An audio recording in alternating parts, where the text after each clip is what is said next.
Yay. Welcome, everybody. This is the Mother Hustler podcast. My name is Kareen Mills. I am your host, and we have been graced with Aria Leighty. Did I say it right? Aria Leighty. Aria Leighty. Okay, sorry. I knew I was going to butcher that name. Aria Leighty. Yes. So she is the founder of the Mob Nation and the Mob Northwest. And, I believe it was 2 years ago, Brittany, one of your mobs, tried to recruit me into mob. But at that time, you guys were just starting. I think I met her in Connect Fest and she was doing Unique, the makeup thing. Oh, and at that time you guys were just starting, and then I think she added me on your Facebook, and I've just been witnessing the growth, amazing, massive growth that you guys have done. And I want to hear your journey in terms of how did you get here? What challenges, because we all know, right? We all know we go through so much of those challenges, but I think the most important part is when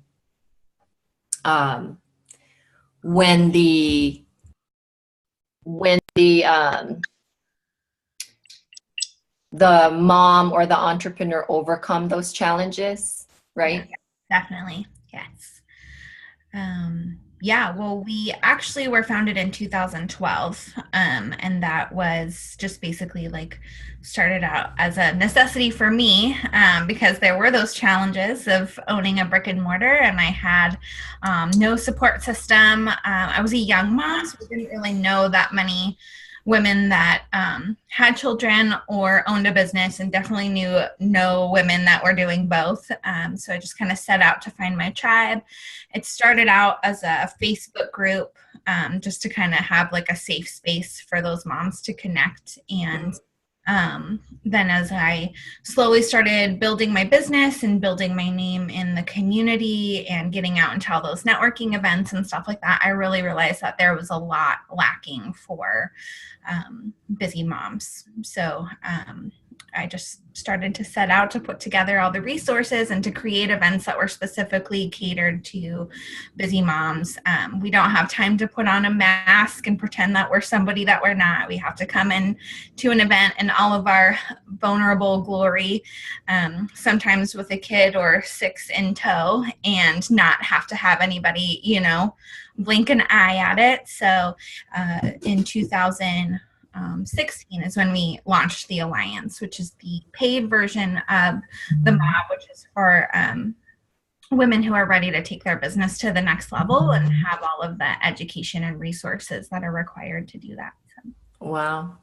Yeah. So I saw your long post about the struggles that you had, and you talked about art a la carte and the transition of what you're doing now and how excited you are in terms of people asking you for chapters to start. You were in Hawaii and you were traveling a lot. Take us through the process from art a la carte, and maybe even you can go back before then, kind of what you've done throughout the process, and do you feel that this is now your calling, and how do you determine that is your calling? Do you have a lot of aha moments? It's for me, for example, when you realize it's your true calling, you feel at home with it, so take us back through this whole entire process before you got here. So I had Art a la Carte, which is a kids art studio that I founded in Portland. And I had opened my second location in Vancouver, and a lot of things were just going wrong. And I'm sure that a ton of moms can, relate to this, that so many things were happening within my business and my personal life that it just didn't seem like art a la carte was meant to be, which we never want to admit that to ourselves, right? Like, this is what I was meant to be doing. And, like, we were making so many children happy, and I just couldn't understand that running a business with such good intentions and such good heart towards it, that I would just constantly be battling against, really horrible landlords and flooding issues and, break-ins and employee theft and all of the stuff that should never happen to anybody. And so I kept on trying to do anything I could to save the brick and mortars. And I think that, looking back, if I would have just really stopped and taken a step back and seeing, like, all of the stuff is kind of happening for a reason. There's definitely some sort of block that is, like, pausing me from getting art a la carte to the next level, like, so many things that were out of my control, so many things that were in my control, and I just, mismanaged it or made some poor decisions. But that was all adding up to just not being the path that was clearly laid out for me. So we still had the mob, but it was definitely like just my part-time thing. And I finally woke up one day and was like, it's just time to close the brick and mortars. It's not working. The rents are doubling, which a lot of Portland business owners can relate to. And it was so devastating to me that I was really thankful that I had the mob to kind of fall back on as, like, where to channel all of that energy. So I had no time to even, mourn or be sad, just take one step to the next. And then everything immediately started opening up for me, both personally and professionally. And, you just know in your heart, and it doesn't feel like a struggle anymore. It doesn't feel like you're doing an uphill battle. Like, all of the things start lining up and falling into place, and you find all the right people. Like, the directors team that I have are so amazing, and they all kind of just fell into my path during the, transition of art a la carte. And they were a perfect fit, and their energy was spot on, and looking back 2 years later, like, just really seeing how lucky I was to have tabs with them. And, so it's just funny how if you just stop fighting it and thinking that you know better than, the universe, then, it all comes to light. So now I've been a real big truster of my instincts ever since I learned that lesson. And instead of thinking that I know better or fighting against something, and I really just take a second to listen and observe and, just kind of give it up to the universe, I guess. Yeah, there's always this energy that when you fight it, yes, it seems like it's the right thing to do when you fight it. Yeah. And then the more you fight it, the more struggles you go through. Yeah. Right? But it's also hard to do it the other way around. Yes. It's very mind-bending, and it's like, you feel like, why am I not doing anything about this? Why am I smiling about this? But like you said, it doesn't feel like a fight anymore. Yeah, it doesn't. It feels natural. And not a day has gone by since taking the mob to the next level that I don't receive a message from a member or somebody in our community that has been completely touched by this whole process and, whole alliance. So, it's definitely reassuring to see all the time, whether it be women that were going through personal struggles, and a lot of depression and sadness, finally finding their tribe, to women who were about to lose their businesses and, felt the mob love around them and got community and promotion and, increased their sales and things like that. So you said something about not fighting it anymore, but what I'm catching is when you said, when things happen to you, you just have to take it in and say, things are happening to me. And I think you can call me crazy, because I'm like, I believe in all these stuff just like you do. Yeah.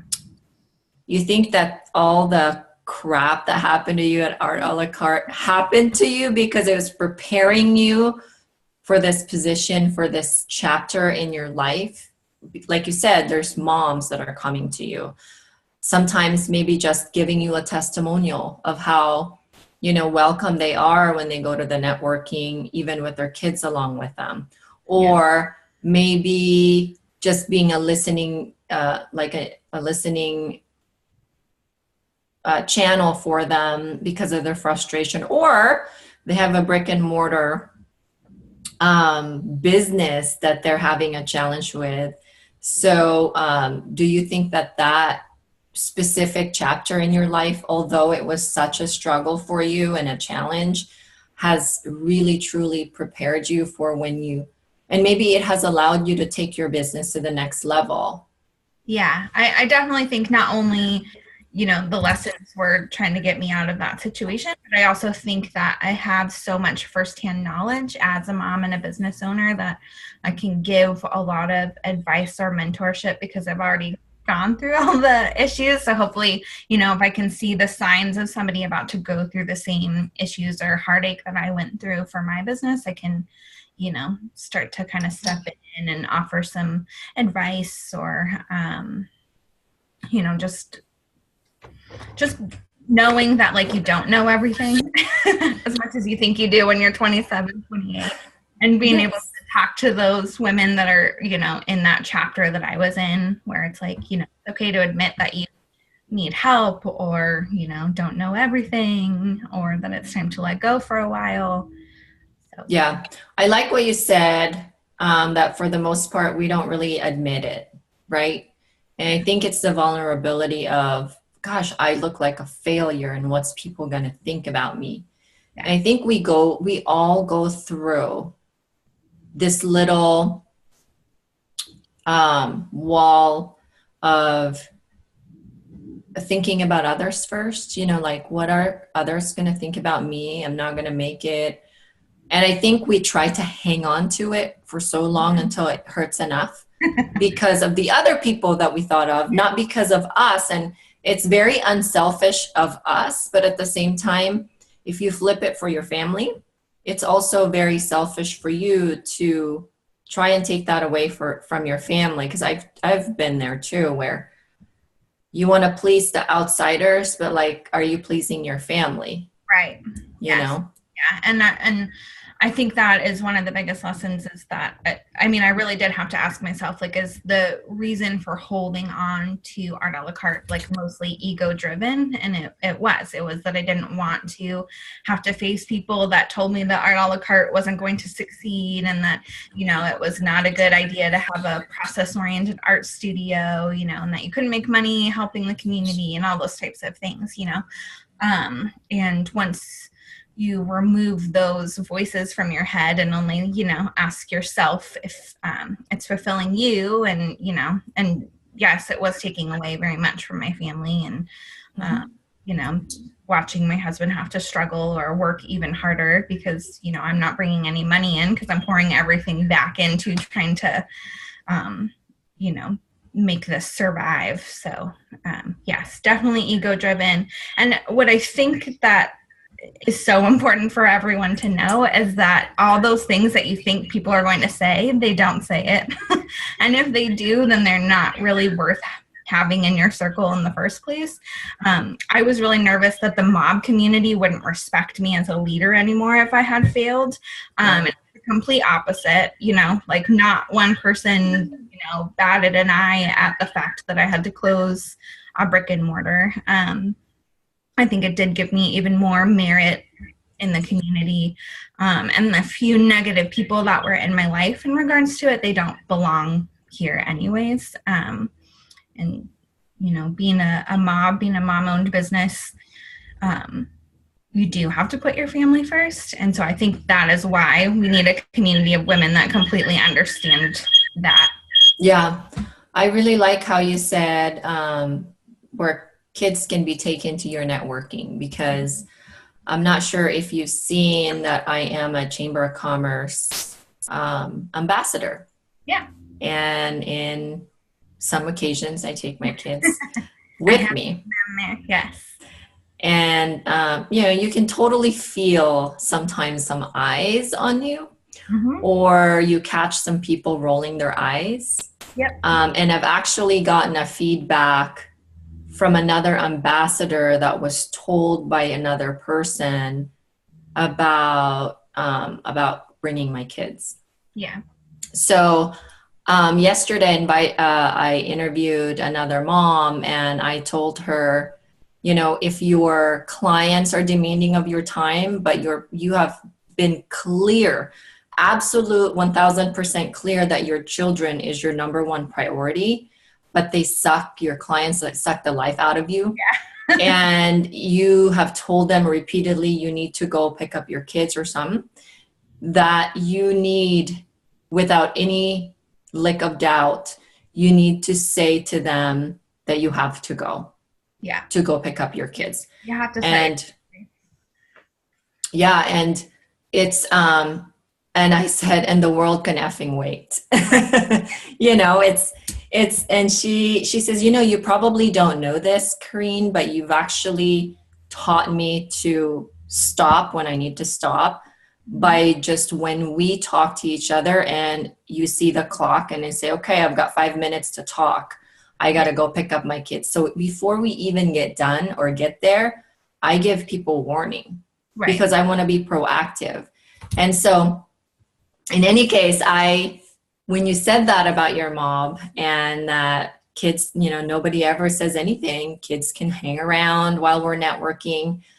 I love that, because, which for me, I don't care wherever I am. If I need to take my kids, you could roll your eyes all day long. It's not gonna hurt my feelings. That's your personal opinion, right? And it's not gonna affect me and make me stop taking my kids to networking either. So anyways.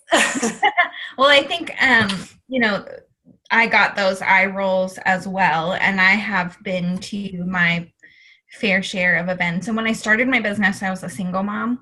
So I was not going to have childcare to go to a networking event. Right. And it's not something, I'm not willing to give up that extra time with my kids for, to do that. And I think that the eye rolls and stuff like that, I wouldn't want to work with you anyway. And I wouldn't want to support your business anyways. And I would not put my hard-earned money towards your business. So, but that does stop a ton of women from advancing in their career because they don't feel welcomed. And I think that a lot of people have this idea of our mob events where it's just like, chaotic and kids are like jumping off the walls and stuff like that. But as a mother, if it's appropriate to bring your child or not, what your child's temperament is, how they're going to receive that type of stuff. And it's okay if you're a little late. It's okay if you have to leave early. Like, as long as you're able to show up, then that's really important. And there's so much more to getting to know somebody on a human level rather than, what people try to pretend that they are at networking events. So we always say, if the only way you can show up is to get there in like your sweatpants that are covered in spit up, or you're going to wear your power suit, that doesn't really matter. Like, just show up, connect with people. And, a woman's power isn't, only locked up into the way that she can physically show up to events. Wow. That's powerful, because when you remove all that, it's really no judgment. Right. And when I always say the real power lies when you can let go of all that and not care about anything. Like, I'm not saying that don't care about a lot of things, but I'm just saying for those petty things, Yeah. Because like you said, the real connection is made to a human being. And a human being doesn't necessarily have to be in a power suit or in a nice, whatever you want to like describe that in your thought. But connecting with the human is so important. Yes. You know? And that's who I want to make business relationships with, are people that I get to know personally, and I see, the true sides of them. And I personally like to get to know people on like the nitty gritty human vulnerable level. And I think that's where friendships and great business relationships start, because if I meet somebody and they are, making hair bows, and then 10 years later they actually are done with law school and they launch a law firm, I don't want to only think of that woman as just the lady that was making hair bows. I want to like support her in all the different endeavors in life. And you don't do that if you're only focusing on the business and not the human behind the business. Like making relationships that are going to last you decades, and that the people are going to trust and follow you into any endeavor that you go into. Yes. And thanks for saying that, the human behind the business. And I always tell people, because I get asked all the time, this is my first presentation, whatever networking group. Yeah. And I what kind of things do you guys want to hear? And I think we make it so complicated when you can just be yourself. And I always tell people, hey, what I would like to see is that you not talking about your business at all. And it gets really mind bending for some people, because we're here to network for business, right? But you don't want to hear about my business. And I'm like, yeah, because I don't care, because can I buy your product from someone else? Right. Yes. Can I get another photographer? Yes. Can I get another legal shield person? Yes. Right. Can I get another insurance person? Yes. But what sets you apart, and really we work so hard to try and set ourselves apart. But I tell people all the time, what sets you truly apart from others is your journey, your story, the human in you. Mm-hmm. So tell the story of, how did you get here?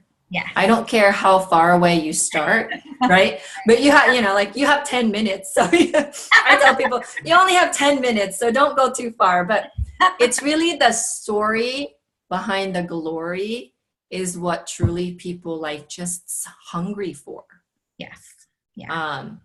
And that's probably why you thought, they're not going to be so accepting or not respectful of you when you failed at art a la carte. But I think, again, we complicate it and we think of the most negative things as a human being. But I think your tribe, because this is your tribe, right, are very, you probably even got a higher level of respect when that happened, because knowing when to pull the plug is it's hard. But once you figure it out, you're like someone to look up to. Right? Yeah. Yeah. And it's funny that I even had that idea in mind, because I do know how loving this tribe is and how supportive, and how, and I've seen tons of different stories, from all over the different spectrum of success and, failure and everything else. And it's never been an issue. So, but it, you get into that mindset, and it doesn't, nothing can stop that once that voice is in your head, unless you really step back and say, that may happen, but screw it if it does. And exactly. Realistically, it doesn't usually. You're your own worst critic. So it's so true. Say or think about yourself, nobody else is really truly thinking that at all, as far as the negativity. So it's so true. Although there are those ones that really are just negative, no matter who you are and no matter what you do. And that's right. And you just go like this, delete. Yeah. 100%. So did you have to go through some sort of a soul searching, personal development journey in order to really get to that decision of being self-aware that this is not going to work or never going to work with the art a la carte? How long of a process did it take for you? Because I know some listeners out there may be in a situation that might be similar, how long did it take you to do all that? Realistically, like looking back, the last year of business, it was clearly evident that I should have walked away So to me, it was a year long. I don't know if that would have been the same if it, hadn't been like a community space and kid driven and art related and stuff like that. If it pulls at your heartstrings, you're going to like hold on to it even longer. But yeah, it was about a year or maybe even longer of a process. And I didn't give up until there was literally nowhere more. There was no more resources. I tapped out every single thing. I had borrowed money from, every single person. And it was just, I couldn't do it any longer. I couldn't do it anymore. Now, again, if I went through the same situation, I don't think that it would take as long as a process, but. Wow.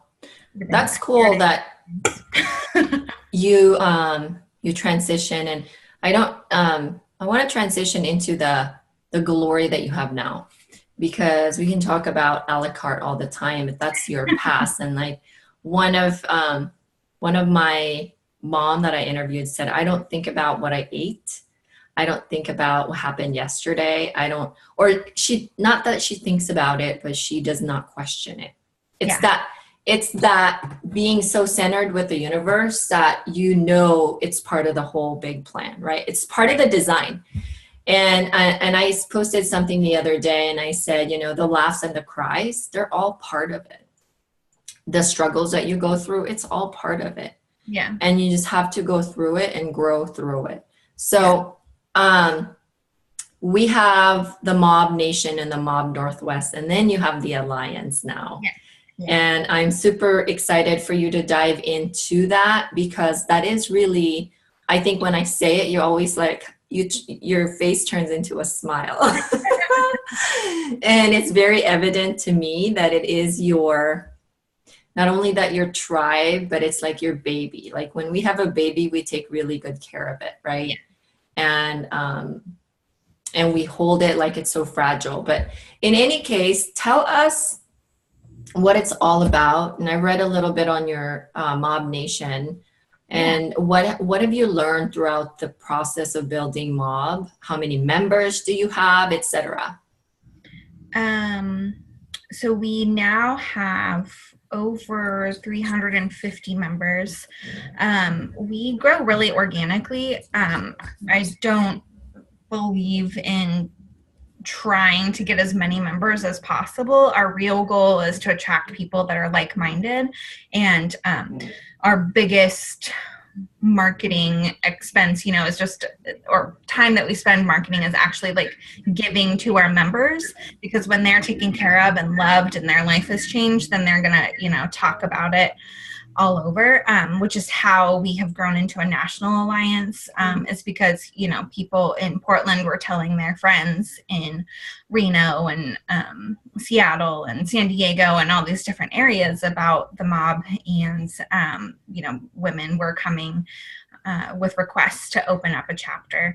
So we grew our chapters slowly, again, because I wanted to make sure that this level of love and care would be duplicated, and then it would actually be sustainable. My biggest fear in this is that some of the culture would get lost, just because it is such a powerhouse tribe of women that really have each other's backs. So the process has been slower, and I always told my husband, because, I have those sales instincts of like, I know how to do that salesman approach. I was an executive recruiter, and I know how to like go to the different clients and do all of that kind of stuff, but I didn't want to do it. And I told my husband, like, we're going to grow slow, but we're going to grow correctly. And we're going to, once it's growing, it's going to be crazy, Yeah. All the growth is organic. We just want to attract people that have the same goals in mind, and are community over competition focused, and women that are really ready to put in the work, and to be able to kind of switch their mindset as to start only really supporting other women that are feeling the same struggle that they do. So. Mm-hmm. So the 350 is the Alliance members? Yes. Okay, yeah. Cool. Yeah, that's impressive. Thank you. Yeah. It's everything from doctors, lawyers, we have many coffee shops, women that are coaches. We have direct sales representatives and maker moms and pretty much like everything in between. We have like a joke that we have a hashtag that's like, there's a mob for that, because we always oh, that's a good one. we'll find somebody in our network for like the most random referral, like just anything from like, we have a cotton candy mom now, and somebody, that cleans the like HVAC, like, like just the funniest things where you're like, yeah, there's a mob for that. I love it. So we always try to find, we always try to go to our tribe first before expanding out to others in the community, because we're just that's cool. Even your close Facebook group is very active. And it has a lot of activities, which is really unique to a lot of other Facebook groups that are networking based. Right. Because I think when you have a tribe of people that are no longer seeing, it's no longer a networking group, it's become a family, right? Yeah. And when you have each other's back, like, people will do anything for you. Yes. Yeah. We've seen some amazing miracles happen. The big group is where it all kind of began, and that was the free group, which I just wanted to find one other woman, and now it's almost 9,000, or no, over 9,000 members now. Mm-hmm. Maybe not. Strike that out. Maybe 8,000. Okay. Anyways, I'll tell you right now. Keep talking. So we started off small, and now have over 7,500 women from all over that own businesses, from just startups to women that have been owning multiple locations of businesses for a long time. But yeah, I've seen miracles happen with these women where they've never even met the person face to face, but they Wow. up and beyond to help these women out. That is cool. I really like this. So tell me top 3 favorite story you've heard within your community. Because there's always those stories that like makes you feel like, this is why I do what I do. Yes. My one of my top favorites is there was a really valued member who left an abusive partner, and she of course used the mob as her tribe to be vulnerable with, which was already something that meant a lot to me, and then he fought her in court against a restraining order, and so she was really nervous to go to court by herself. And so she posted in the group, and over 20 women showed up that morning. Most of them had not met her in person. I know one that came, and drove over 90 minutes just to get there and then turn around and go back home. But yeah, that was one of the most powerful moments. And, you just cry by being able to witness something so powerful, because, it is isolating when you feel that way, and to know that many women truly care for you and will have your back and stand behind you and not let you be scared or feel small is pretty huge. And we have a lot of businesses that come to us as like they're almost about to throw in the towel, and the chapter leader or myself or one of our directors really sees something within this brand or this person or this business, and we know that they just need a little hand up, or we just need more people to know about this amazing product. There have been some where it was like, this is like the last ditch effort, like, let's see what this mob thing is all about, and can it really like transform my business, and then we're tripling sales within a month, and wow, getting enough money through their funnel to and be able to keep them afloat and then be able to get to those other, next steps of improving your business. So yeah. And then the third, the time that I knew that we had actually like fully made it as a tribe is I was at a meetup and this woman walked in and she handed me her baby and she said, I need to go take a nap in the car. And then the baby, was held by a few different moms and stuff like that. We just kept networking, but it meant so much to me that she knew that that was like her safe space to go. And that she made the choice to not worry about furthering her business, but instead like doing what she needed to do in order to get, herself back to where she wow. needed. To recharge. Yeah. And so that was super special. But we have, every day I hear something from a mob member where a different mob member had just completely touched them or, helped them succeed or kept them from failing and kept them going. We have a member now who we're all just constantly supporting. She's got, she adopted a baby that has some health issues and lots of struggles. And every day I see a different mob member, helping her move or bringing her food or, just the different things that are required from a tribe. So, wow, that's amazing stories. I'm super impressed by those stories. As I grew up around domestic violence, grew up my mom and dad seeing that and one of the things that I saw was my mom could never leave my dad, but she would leave and take all of us for a little bit.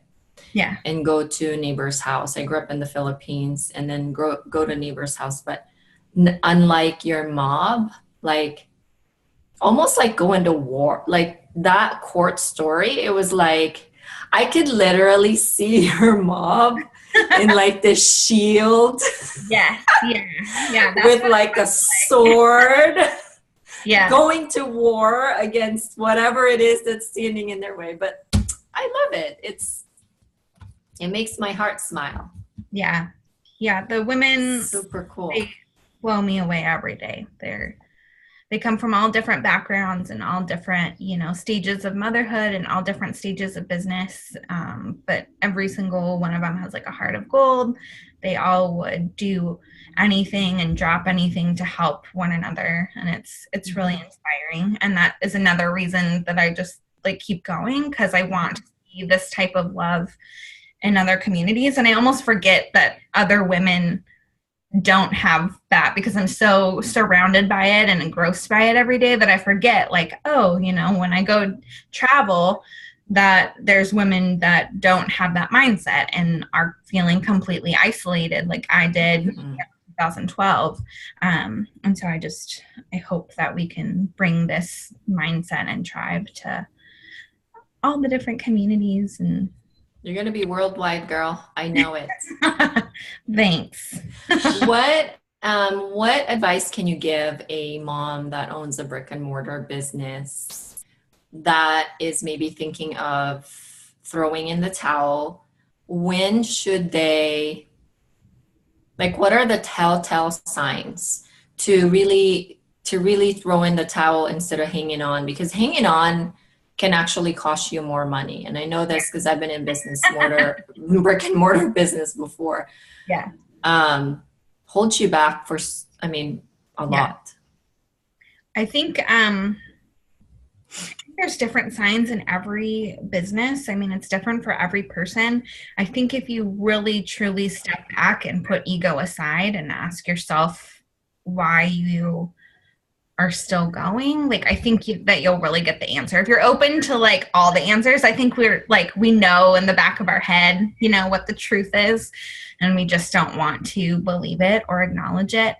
And as far as brick and mortars, specifically, like don't be afraid to cut back on hours, or, you know, cut back on locations, things like that. I think that's another thing that people are so afraid of, is they want to make everybody happy. So one person told them that one time that they should be open at 9 a.m. instead of 10 a.m. And so they do it. And then they, you know, lose that time with their kids, or they're paying to have an employee there, or, you know, all the different things that go into having to be open that extra hour. So, I mean, cutting back days, cutting back hours, doing what's needed for you, and your people will follow. You know, I was always so afraid to close on certain days because people complained about it. And, you know, the people that complained about it weren't enough to keep it sustainable anyway. So I know it wasn't really a win-win. So. Yeah, when I had an insurance practice, the complainers were, and it's never about the money, right? And it's just that, like, the people that complained the most only had one car insurance with me. Yeah. But then the people that had, you know, 10 rental properties, or 5 cars, a motorhome, a boat, and a motorcycle, and all these other stuff, and sends us so much referrals, you barely hear from them. And when you call them, they're not available, you know? So it's yes, it's not about the money, but I think it's that the poor mindset, you know, it's not about, poor is not like, poverty is the money sort of poor, but poor is like not, I think we relate it so much to the dollar signs that it really isn't. It's like this poor mindset of negativity, complainer, things of that nature. Just having that poor mindset is so, it's such a cancer in society. Yeah. And you're like nodding because, you know, when you have people, when you deal with people, you'll have people problem. And I always tell people that I love people, and I'm so fascinated with the difference in people, especially people's journey. And that's probably one of the things that I have the biggest love so far with my podcast, is just hearing the different story from women, but at the same time having a theme that what's important to them is the same thing. Right? They say it very differently, and they frame it very differently, but at the end of the day, as a mom entrepreneur, we want the same thing. It's really been a lot of revelation and a lot of aha moments for me, and I'm enjoying it fully and wholeheartedly. Good. Well, this is such a great thing you're doing. It's nice to be able to provide stories and provide inspiration to women all over, not just moms, but women who are thinking of owning a business. And it's such a great service you're providing, and to have women be able to be heard is so important.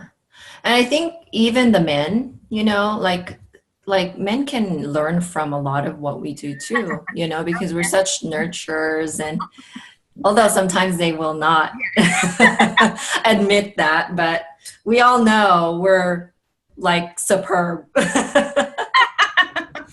So what are the benefits, before I ask some specific questions, what are the benefits of being a Alliance member?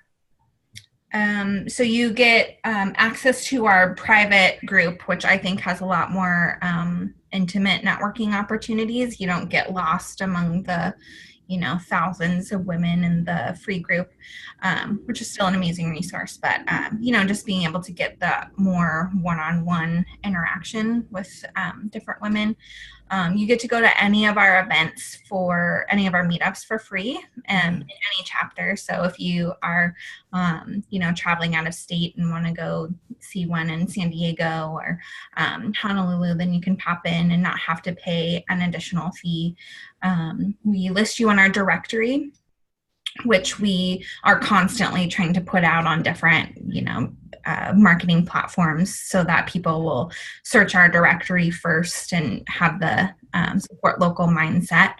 You have access to webinars every Wednesday, which are from different professionals in the area that can go for anything from branding to Facebook changed its algorithm for the 200th time. Like, how are you going to get around that? And then we have vendor event discounts. So for you, if the people that go and set up tables at different events, we usually can get out bulk discounts with our partners. We have discounted ads through a lot of different publications. So we're really adding something new all the time. We have a mob app now. So if you are traveling to a different area and want to be able to find a mob coffee shop to go support, or a different brick and mortar that you can just pop into, then you can look it up on the app. So yeah. Wow, that's amazing. I love the app idea. Thank you. Like, you could look it up. It's kind of like a Groupon, like the Groupon app, where you can determine the locations and localize it wherever you are in the country. I don't know if they're worldwide yet, but it's awesome. Thank you. Good for you. Really fun. Gwen has been working really hard. I mean, she has been hand inputting our members and doing a lot of like the background work. Sometimes I have ideas and then the directors have to like either catch up or like rein me in, because I'm like, let's have an app. And then, Gwen pours all of her time into developing it with you're definitely the visionary, right? Yeah. They just come up with all these ideas, and then I have so much ideas, but I've just learned all these stuff, how to do a podcast, because having a team for everything is just so expensive. Yeah. So I've learned probably something that a person would learn in like a 4-year degree. I've learned it in 2 months. So yeah, it's crazy. I mean, I can't even keep up with my own ideas, and I've always been like that, and always come up with drives my husband crazy, because I'm like, listen to this business idea, and he's like, okay, no, just don't worry about the ones you have. So yeah. Awesome. Well, I have a couple of questions for you. How many kids do you have? I have 1 daughter and I have 4 stepsons. Okay, awesome. So you're a busy mom. Yes. Well, my stepsons are older, except one who's Jaiden, and we have him. Okay. So, yeah. So at the end of all this journey, you're on your deathbed. Your entire life flashes right in front of you. You have accomplished everything and have left no stones unturned. You killed it in life. You've everything you have ever wanted. Your kids ask you their last question. Mom, what are the top 3 things you're proud of accomplishing as a mother? What would those 3 things be? I mean, my children are my biggest accomplishments just in life in general. So just, it's already a pretty big accomplishment that, I kept a human alive, and not only that, but they're it's true. humans. I think my biggest accomplishment at this point would have been that I always put them first, and that I always listened to them, and that they were my top priority. And my last accomplishment will probably be that I modeled a good marriage and partnership with my husband. And I think that is important for them to see as well. So, yeah. That's beautiful. I love it. Now, this is the last question. Okay. What is your definition of a mother hustler?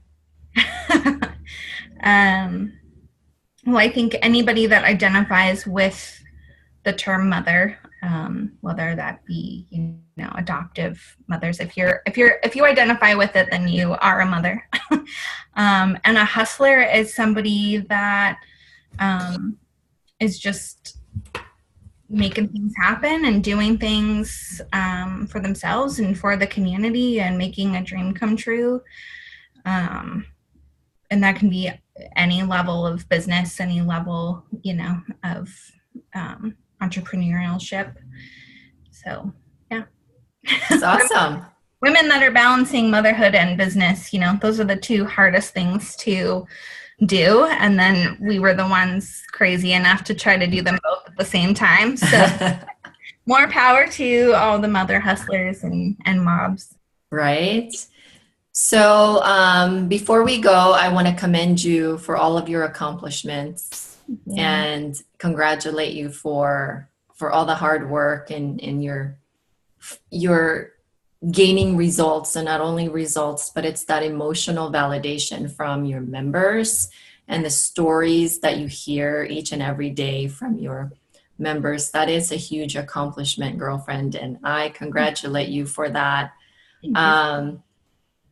Thank you so much for being present with me today and gracing us with your time, because we know you're busy. Thank you. Yeah, absolutely. Thanks for having me. Congratulations and good luck with everything. Good luck with your event this weekend. Thank you. Is it this weekend, right? Yes, Monday, quarterly conference. And can you, for the last moment here, can you share where they can find you? Yeah, you can find us at themobnation.com, and you can go through the directory and find all the amazing women that are mother hustlers. And there's also a Meet the Directors section too, so you can get to know my amazing directors team too. I can't wait to interview some of your mobs from the Alliance. Yes, I will get that tab taken care of today. Awesome. Thank you so much. Have a great day, okay? Thank you. Take care. Bye-bye. Bye.